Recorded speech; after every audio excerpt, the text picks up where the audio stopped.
Hey guys, Dilby here. Welcome back to my channel. I'm here in my studio in Berlin and I've got an awesome video for you today.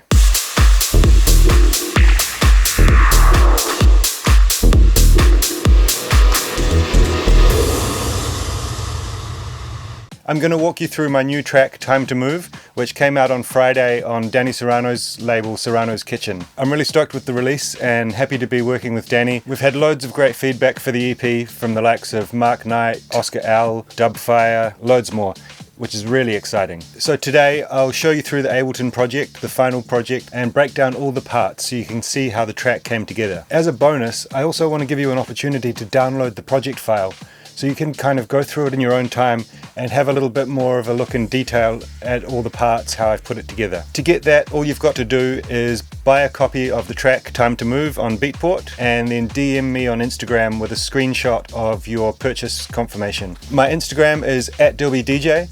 There's a link in the description and I'll hit you back with a link so you can download the project file. I'll do that for about the next month or so, and in the future there'll be a link in the description of this video that'll go to my Bandcamp where you can also grab the project file. Make sure to hit the like button and drop me a comment. Let me know what you think of the video and if you're feeling the track. Don't forget to subscribe and hit the bell so you can get notifications of when I drop more videos. All of this stuff really helps with the YouTube algorithm and it means I'm going to be able to keep bringing you these videos. Anyway, enough of that, let's just jump into Ableton.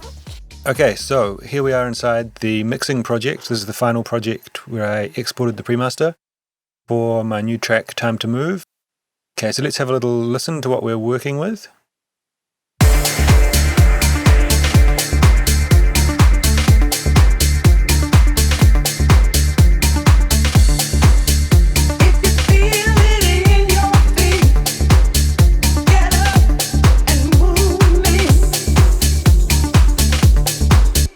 Cool, so you can get a kind of overview of what's in the track from there.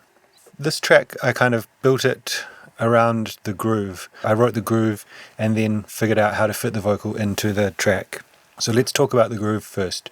So the groove is built up from the kick and the bass, the percussion, the clap, these closed hats, and a couple of synth elements, and this vocal hit here.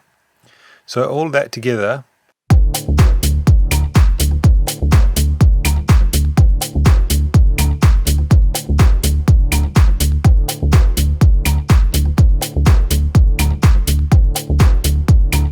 that all kind of works together to make the foundation of the track, the rolling deep groove, and everything else is kind of built around that. That's the fundamental part of the track. So integral to any groove is the low end, the kick and the bass. So I've got the kick and the bass going through this bus. It's part of my template, which you can see here. I'll link a video where I've explained my whole template in detail and why everything is the way it is. So just a kind of warm, fat, solid low end there, led by the kick obviously as we're making house music here. So the kick is built up of a couple of layers.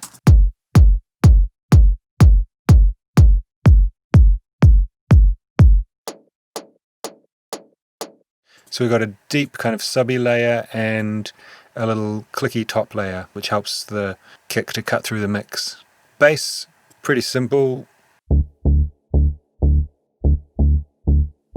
That's coming from Trillion. Everything's frozen because this project is, especially with all my mixing plugins, it's killing my CPU. We've got Trillion here. I've added a bit of saturation with the Waves one knob fatter.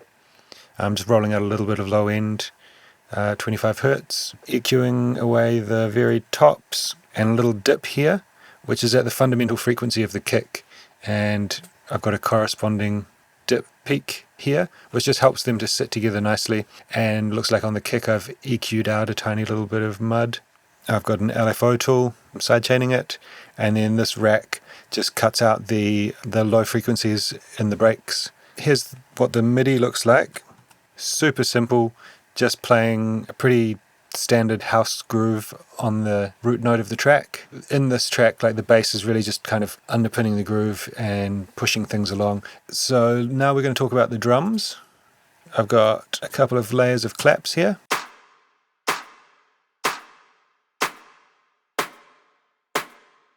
kind of thumpy one, and a brighter wide one.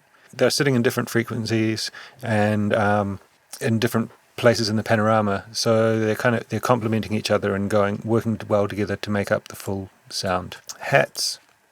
As I said, it was kind of built around these closed hats here, which are doing a similar thing to the claps. There's two panned left and right, and they just kind of sound slightly different. So they've got their own space in the frequency range and in the mix in terms of the panorama. We've got an open hat, standard 909 sound, shaker loop, very subtle sitting in the back there, which works together with this shaker groove that I've programmed.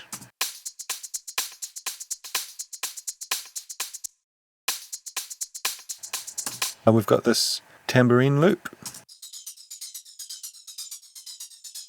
which has got some effects on it, some flanging and some panning. If I take those off, and some LFO tool.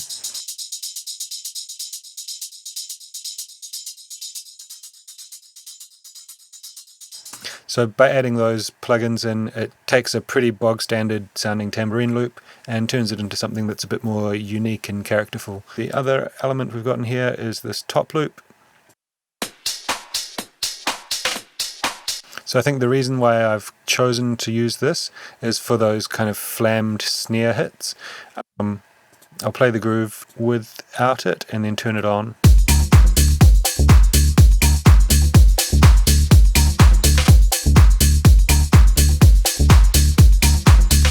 It's just kind of beefing up a little bit of the high end and giving those little flammed snare hits, which just work really well with the groove. Percussion, percussive hit here.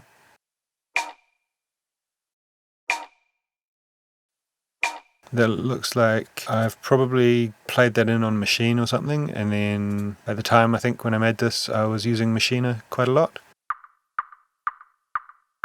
A little side stick.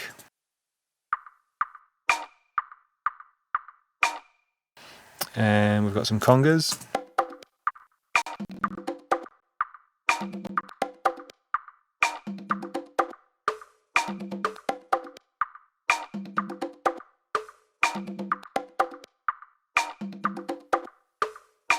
Cool. So that, I mean, the percussion is pretty simple. It's just kind of rolling and helping to push things along. It works with the bass line together.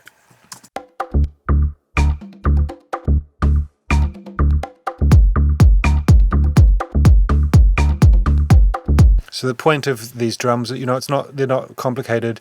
It's just to try and get sounds that complement each other and to create this kind of rolling groove that just keeps going and going, and so it's kind of energetic but a bit hypnotizing. Well, that's the intent anyway.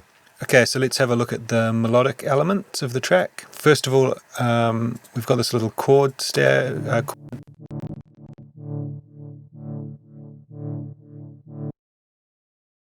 So that's super simple, coming out of Diva. It looks like I programmed something there. Here's the MIDI. So that's just playing the root note of the track with the fifth underneath. And there's not really much changing at all throughout the track. It's just there in the background. It's got some sidechain on it, so it's kind of pumping along with the groove. And it's kind of a texture, a tonal texture to go along with the groove. And similarly, we've got this stab coming from Sonic Academy Anna.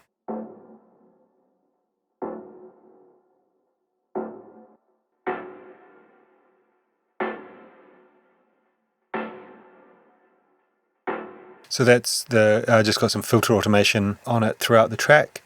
And again, that's really just working with the groove. Now I've got a couple of ARPs here.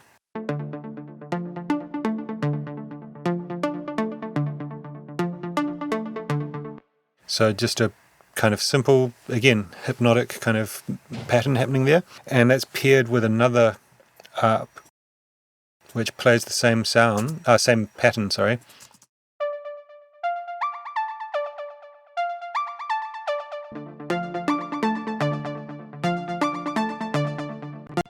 They're in different parts of the frequency spectrum and panned left and right. So that really just helps them to work together and complement each other. So you can see that they're not really clashing with each other. They're complementing each other because of the fact that one is playing quite a lot higher than the other. There's this other synth element, which just kind of plays around the breaks to kind of pick up the energy, keep things changing over and add some interest. It's also coming from Diva. What have we got in the MIDI here? So that's interesting. It's playing notes in the scale. It's almost playing like a minor 7th chord with a couple of the notes deleted. Nice house string there.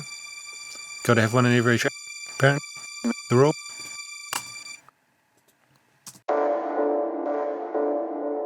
Cool dubby stab. I love that kind of thing.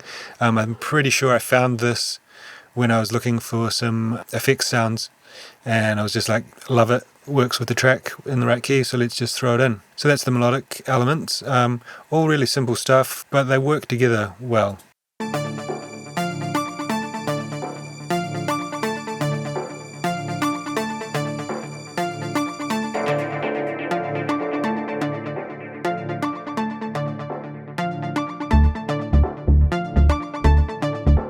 I'm no Beethoven, that's for sure. My melodic elements are always just kind of done quite purposefully to create interest and with a lot of automation.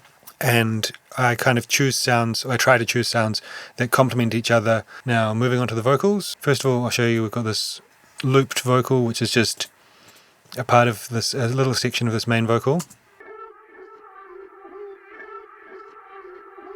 which just kind of sits in the background and is being automated to kind of come up and work almost like a texture that turns into kind of an effects type thing.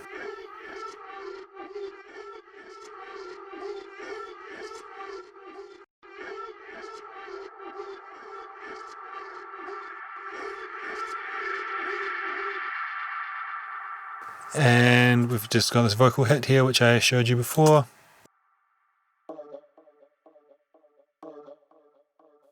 It's just, again, the original a cappella. Now moving back to the main vocal.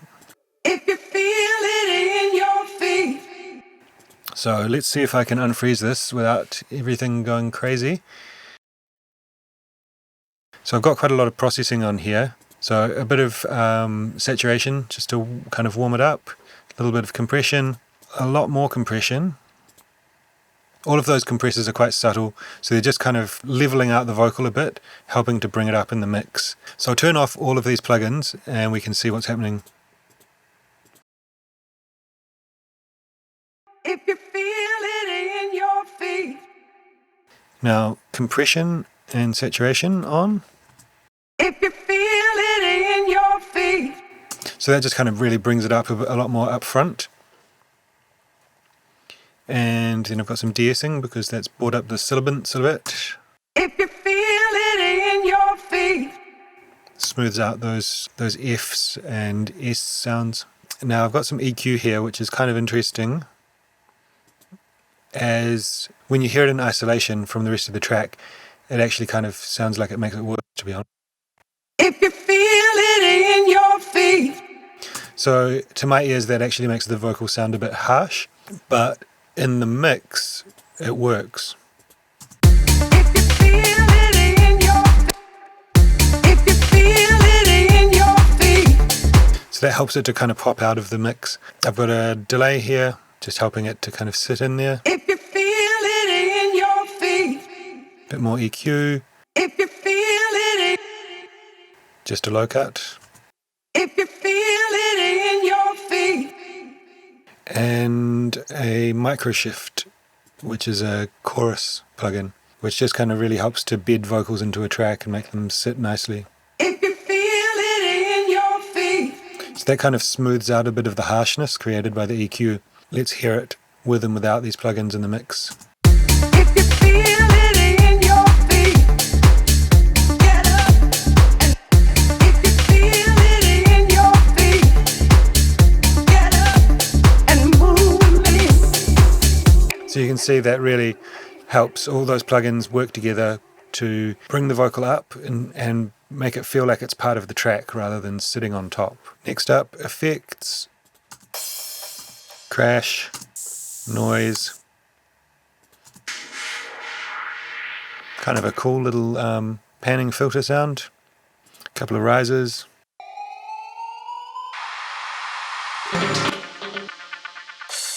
another crash.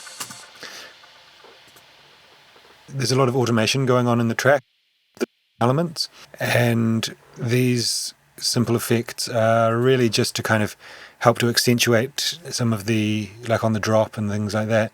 And what I try to do when I'm writing a track, I always do put in effects as the last step, and after I've done all the automation and everything, because I want to use as few effects as possible.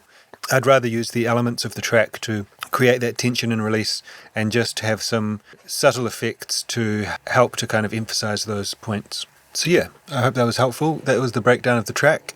I'll see you back on the camera for another chat.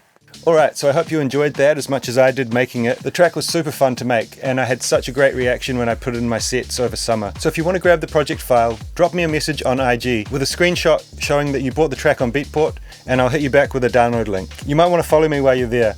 I'm posting pretty much daily about my releases, my life as a DJ and producer, all sorts of good stuff. So thanks for checking out the video. I'll catch you again in a week or two with another one. As always, like and subscribe, bell on, and drop a comment. Let me know if you've got any questions, or maybe you've got another topic that you think I should cover on the channel. Anyway, that's it from me for today. I'll catch you next time. Peace.